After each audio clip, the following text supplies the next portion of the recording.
Hi, Empress Justice here, and welcome to everything that I've learned about Cancer. Now, yeah, Cancers are quite sensitive, you're right. They are quite emotional, they are quite intuitive and reflective. Okay, let's cut the crap. Cancers are very, very tough. Okay, now I know what a lot of people are going to say, that, Cancers like to act tough to hide their inner passivity. No, that's not what's going on. Cancers don't act tough to hide their inner passivity. Cancers act tough to protect their inner passivity. Okay? Remember that the shell that they carry is not just, a decorative statement. It's their home. It's the home that they reside in. Okay? The home that they reside in is that tough outer shell, meaning Cancers are not being fake right now. They're being who they are. It's just that toughness that Cancer has is protecting the vulnerability that's within, because the vulnerability has to have a safe home to land. So it means not only does the home that they reside in have to be safe, not only do their family have to be safe, but their hearts have to be safe. But the toughness, the tough outer shell, it's not a facade. Again, it's their sanctuary. And people need to actually have a little bit more respect for that, I've found, because what they're protecting is their intuition, is their emotions. And in remaining guarded, in being tough, in having a quick mouth, what they're doing is they're giving their emotions space to breathe. Because when they are too welcoming, when they are too kind, when they are too, accommodating of anybody and everybody, their energies get muddled. And when their energies get muddled, their intuition can fail them. And when their intuition fails them, they make the wrong decisions. That hard shell that a Cancer carries around, it's to filter people. It's to make sure that only the right people enter their space. That is why Cancers are the way that they are. So let's cut the crap about, Cancers aren't so tough. No, they're not so tough. Listen, just because a Cancer might feel insecure about being assertive or strong enough, it doesn't actually mean that they're not assertive enough or strong enough. They can be. They just have to learn how to manage that outer shell in a way where they're not always using their pincers. That's it. Sometimes they can assert their boundaries in a calm way. It doesn't always have to be, the most aggressive or the most fast talking, or, they don't have to have the fastest fists. Nothing like that. Sometimes they can just calmly state their case and calmly lay their boundaries down. Because a Cancer's true strength lies in emotional self-sufficiency and calm.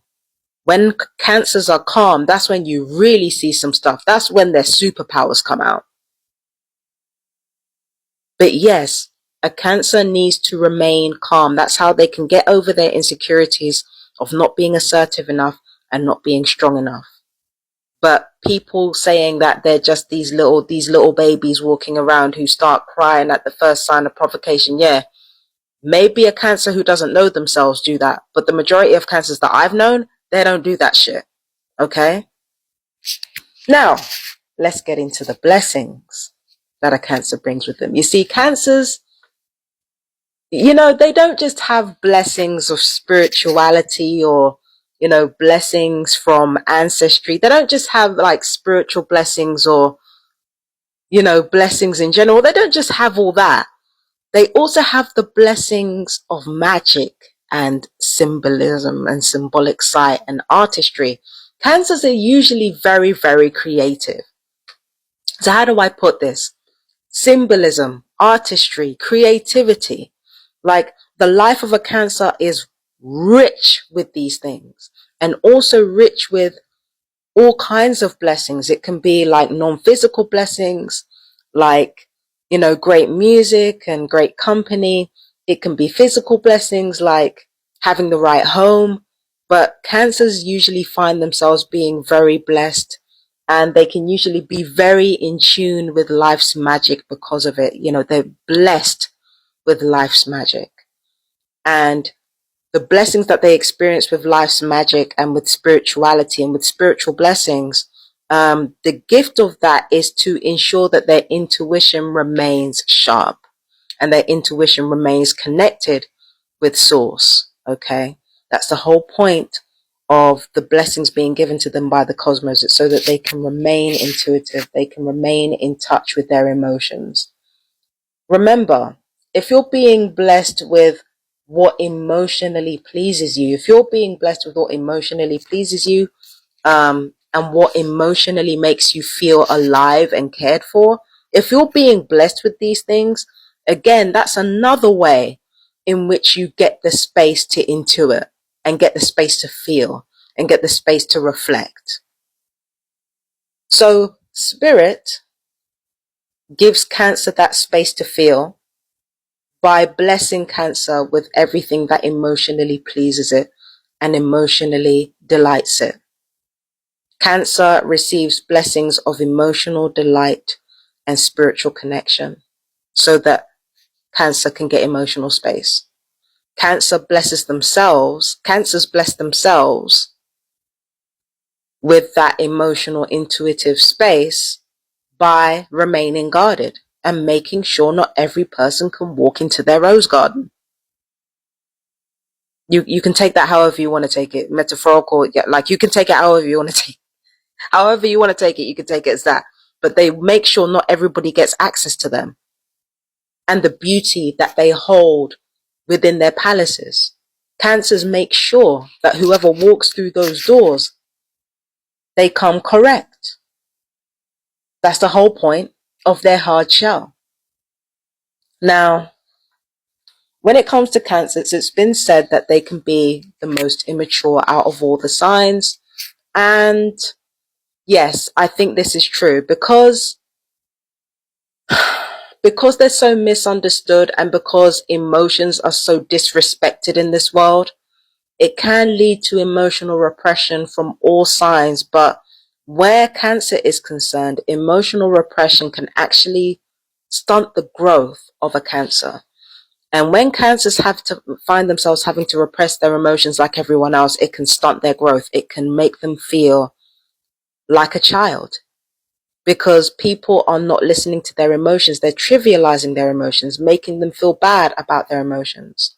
What I've noticed about some Cancers is that they can, they can feel like if they feel a normal way, then they're not going to be listened to. So sometimes what Cancers can do is they can exaggerate how they feel. They can exaggerate how they feel in order to make people listen to them because, again, human beings, as a rule, the society that we live in, we're taught not to value subtle emotions. We're taught not to value subtle emotional clues, which is why Cancers are often forced to have big emotions and feel big emotions before people take anything seriously, which is where that reputation for Cancers being crybabies comes in. But Cancers are not fucking crybabies. I'm sorry, but they're not. The only reason why they appear to be like that is because when they emote subtly, which is how it's supposed to happen, people tend not to listen to Cancers. So my thing is this. Cancers need to find people that will listen to them and that will truly value the subtle emotions. When they find people and situations that do that, they can blossom, they can grow. Also, Cancers need a lot of patience because they like to take things step by step. Again, they're an emotional sign. They have to take things step by step, make sure that each step they take, they feel emotionally certain about. That's another thing that makes people say that Cancers are immature, but that's not an immature thing to do. That's a wise thing to do. So yeah, that's everything that I've learned about Cancers. I'm Empress Justice, and I will see you in the next reading. Peace and blessings. Bye bye, my darlings.